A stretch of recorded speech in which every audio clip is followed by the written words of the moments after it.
thank you for the courage to say that Canada denied you. They can go to hell.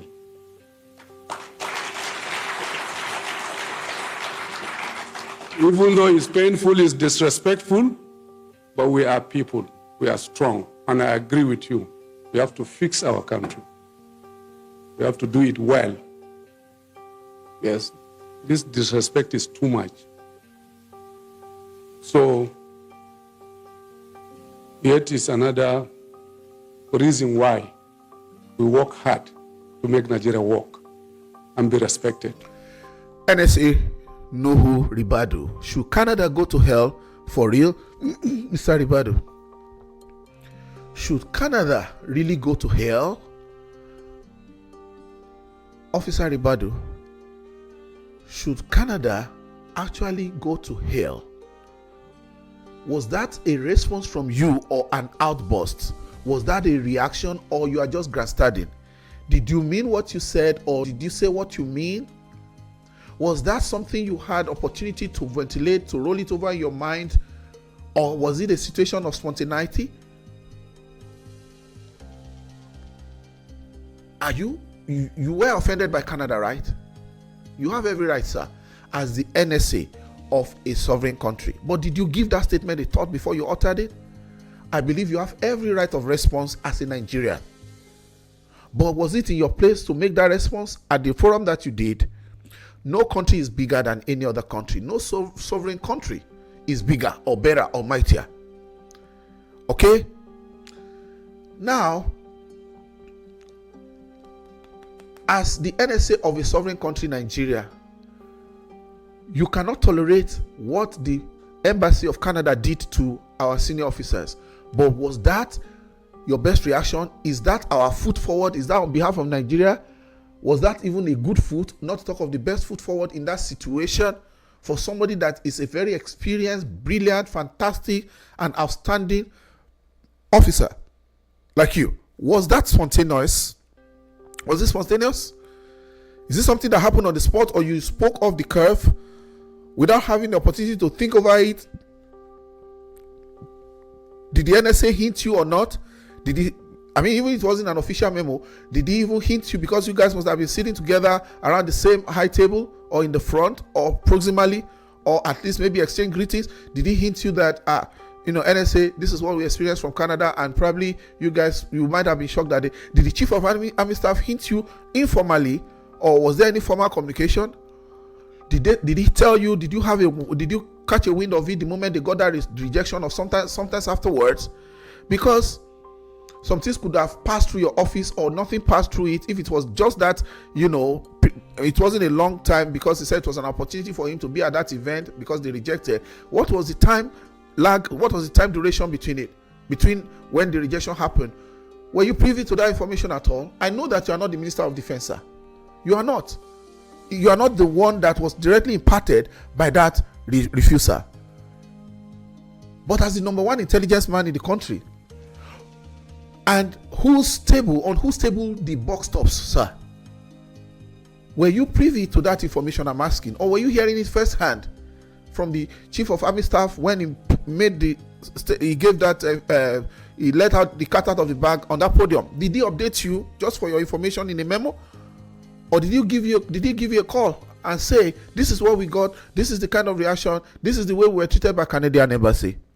Sir, being an assistant administrator, because I know you have been through the Institute of Policy and Strategic Studies. A lot of officers at your cadre and people, public servants, civil servants, they usually pass through that institution, especially at national level, and with your strategic office of, heading EFCC then, did you pass through the institute? There was a time you were moved from EFCC to certain places, and you even went abroad to study. You are an administrator par excellence. You are an international, certificate holder. You have a lot of certifications, degrees from abroad. Is that the best that we could offer as a nation through you?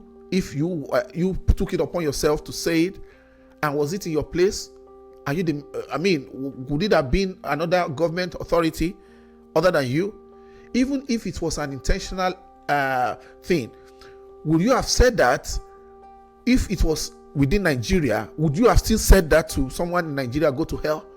In an internal situation, not to even talk of our external stakeholders belonging to the same Commonwealth country. Is that the best response? Sir, just so you know, I'm not validating, I am not supporting, I do not appreciate what Canada said. Who does that? They shouldn't have, what they did by rejecting the visas, by not approving. What they did was questionable. It is curious. It is very unnerving. It makes us as a country feel uncomfortable. It shouldn't have happened because these officers didn't beg to be invited. Okay, what is their rationale for granting half of the entourage, visas and denying the rest half visas? What were they thinking when they invited these officers? Because these officers didn't invite themselves. I'm coming back to Canada, but Mr. Ribadu, NSA, this go to hell statement. Even if you had any grievance as a country and as a sovereign country, what happened to the principle of reciprocity? Principle of reciprocity. If they do you in a certain way, then you do them in the same way. They touch you in a certain way, you touch them in a similar way. If you do me, I do you. We don't appreciate what they did. It's not nice. You have the opportunity as a sovereign country to reciprocate and show your displeasure, or to just match them, action for action. Right? What happened to that? Where is that? Even if you were hearing it firsthand from the podium, where the Chief of Army Staff spoke about it, as a professional, that was a no-no. As an intelligence officer, as an international officer, as a severally decorated officer, as a senior public administrator, and number one security person in the country, in the recent of it, one of our best and brightest police brain ever in Nigeria. You are now occupying the sensitive seat of our number one security person, intelligence person. Was that the best response? Have you heard you could give some kind of answers that will make people to go and think over it, and you can drop bombshells in a very nice way?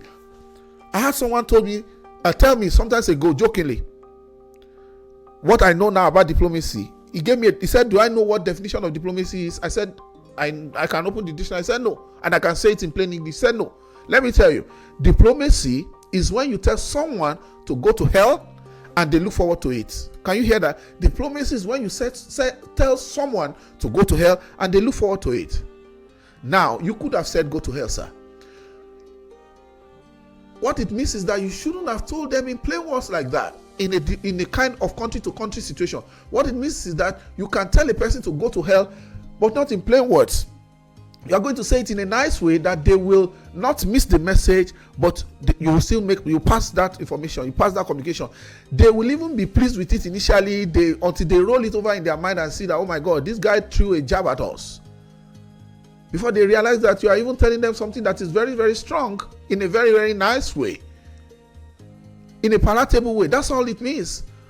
Remember when United States, not too long ago, they came up with a visa policy about how much Nigerians needed to pay at their embassy here for certain applications. Nigeria matched them. You know what happened that time? Nigeria matched their BS. Okay, Nigerian government responded adequately, right? They raised the bar with their fees. Nigerian government raised the bars at the embassy, at our own embassies too. That's what it's called equality. That's what is called reciprocity. And you know what that means? The U.S. Embassy had to review some of the policies that they brought at that time, and everything got under control in no time. Nobody was talking at anybody. Nobody was telling anybody to go to hell. These people who denied visas, yes, they are hirelings. Probably they are hirelings. Of course, they are hirelings of Canada, but the office they are holding is very sensitive. Okay, probably they got a kind of they got a heads up from their home country not to approve the visas because they are representing Canada. They are Canada in Nigeria. But was that their best representation? Was that the best way they could treat Nigeria and Nigerian officers? Nigeria suffered this thing in the past a lot when we had non-professional diplomats who were in our foreign ministers' offices ambassadors, but they were not diplomats. They were not professional diplomats. They are not career diplomats, and they fell our hands. They were falling our hands all over the places, both military and civilian regime. Even these regimes and the one before it, they are very, very used to. They make the mistake of appointing non career diplomats who just, sometimes they just they misfire just because they don't understand what diplomacy is all about.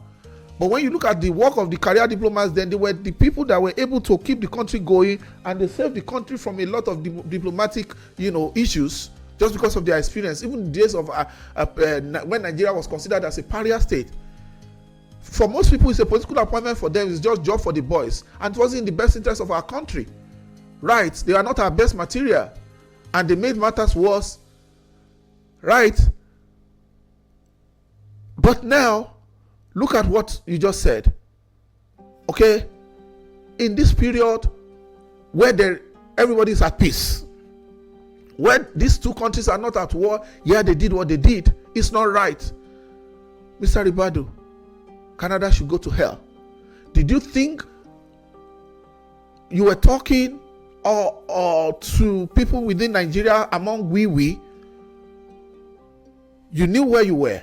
You knew that you were before the press, and everything now is international, is global, is online.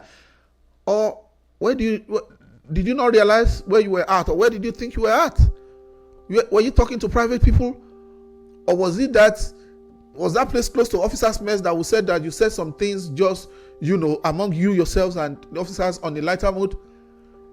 Was it around the officers' mess where you could just say whatever you wanted without any implication, and anybody will not hold you accountable for it? But here you were standing before a press, a global press, because press is now global. Everything is online, and I'm trying to understand what to believe privately. Somehow the chief of army staff must have hinted you, or whether maybe I don't know for sure. Did it just happen, or you had your information? Have you considered how many Nigerians we have in Canada? Do you know the implication if this issue is protected, where two countries fight, where two elephants fight? It is the grass that will suffer it. I live here in the United States, and I know how many people from the United States have had to cross the border from Canada, the border from America to Canada. And Canada is where they call home today. It's from these countries, these very countries, that people send money back to Nigeria. We need to fix our country, we know that, so that people don't need to go to Canada to do something. But, in order for them to make money, but you do not realize that you're making things tougher for people who are innocent of the situation, that you're getting into unnecessary and avoidable squabbles with Canada. We don't need it. Yes, you have done that. But you know that foreign countries have business interests in Nigeria more than Nigeria has business interests in foreign countries. Canada has more business interests in Nigeria than Nigeria has business interests in Canada. So to that extent, there are a lot of ways you can hit back at the government of Canada. Mr. Ribadu, were you replying Canada on behalf of Nigeria in your personal capacity, in your private capacity, or your official capacity? What was that you did? There is no diplomat that will talk like that. No civil servant that will talk the way you did. Sir, you are a public servant. You are a presidential appointee. You are appointee of an office, in the presidency. You are occupying an institution, National Security Office, National Security Advice. You are not talking, to just mere people. Your word is taken with power. Your word is taken with strength. Your word is taken with a lot of zest, a lot of life from the people. Wow. We are where we find ourselves.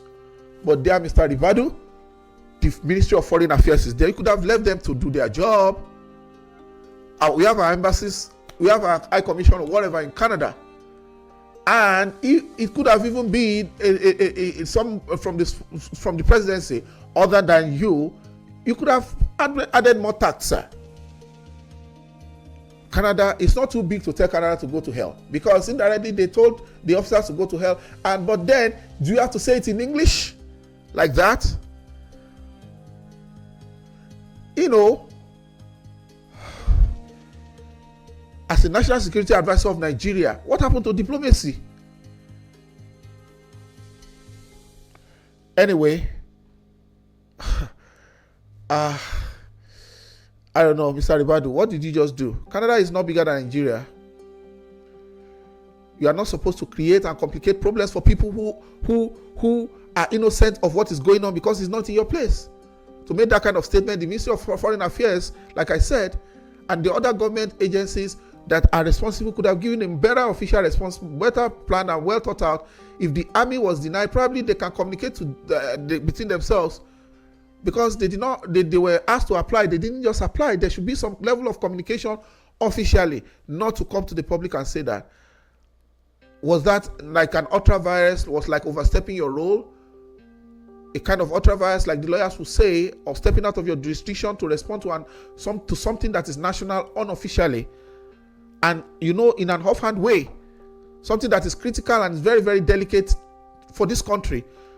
And when you find yourself in a situation that we are not at war and nothing happened to provoke that, I think that is like misrepresenting Nigeria and our image and the attitude that response was put up. It's not visa was denied, yes. Well, Canada, to you, like I said, I'll come back to Canada. What is wrong, what is good. Canada is not heaven. That's why the fact that we have a lot of things to do with Canada, it doesn't make Canada better or bigger than us. What you did, Canada and Canadian embassy, is very confrontational. It's very blatant for you to have refused the chief of army staff of a sovereign country like Nigeria when we are not at war. With the cordial relationship between Nigeria and Canada in the first place,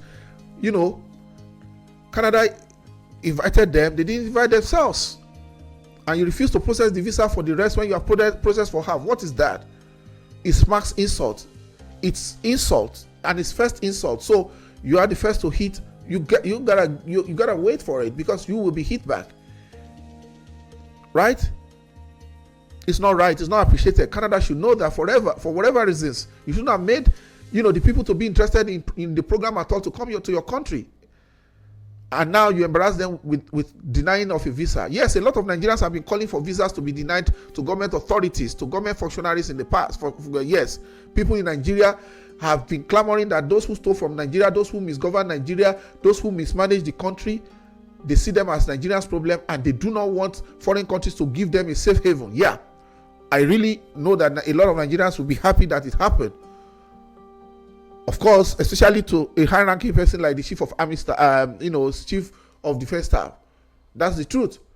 But since, the Canadian embassy represents Canada, it is the flag bearer of Canada in Nigeria, it is their high commission, well, they should have taken a better course of action in a more diplomatic way if they don't like the face of some Nigerian officials.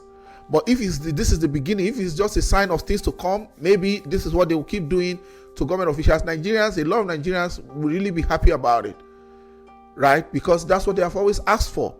Maybe this should be happening to the people in the House of Representatives and the Senate, and some of the people who are in the government agencies like Ministry Department and agencies, MDAs. I'm sure that if Nigerians see more of this, they will hail you, right? They are saying that it's not okay for these people to be taking our money outside and be flaunting it. You understand? Canada, you reserve the prerogative to allow who to allow to your country and who not to allow. But your embassy have done what they needed to do, and maybe,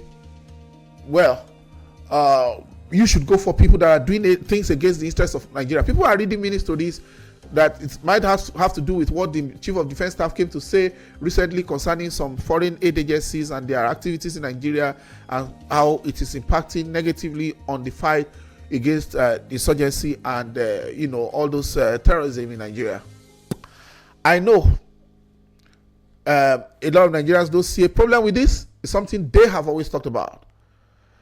They believe that if Nigerians have nowhere to run to globally, they will sit up and they will have to sit down and fix Nigeria. I don't know what called for this, but communication between the two countries seem to be breaking down already. And the two embassies, the two governments, I will not preempt the two governments and the two embassies. Just like I said, Mr. Ribadu, he could have replied, but not, come out in the public and tell a country, a sovereign country, to go to hell when you are not at war. We'll hear more of these guys. We'll hear more of what the situation is. I don't want to pay, too much attention to, digging deep into what we cannot explain. But whatever the reason for this denial is, it's a communication, and you have communicated your, your displeasure from allowing these generals to come into your country, and then our NSA also have expressed a displeasure. Probably is not representing us with those language, but the message is not missing on you. You have spoken codedly. We understand your language. I know the Nigerian authorities, the diplomatic authorities, the foreign mission in Canada, and all other responsible bodies, they will respond appropriately through process. I hope they understand your body language very well so that they will know how to respond appropriately and adequately to Canada. Canada, this is not right. And you will be replied. You should have left, Mr. Ribadu, you should have left the issue to the Nigerian Foreign Office in Canada or Ministry of External Affairs and any other related organization, and let them respond officially, those who are concerned. Okay? Thank you very much. This is how far I want to go on. Take care, and I'll see you on the next one.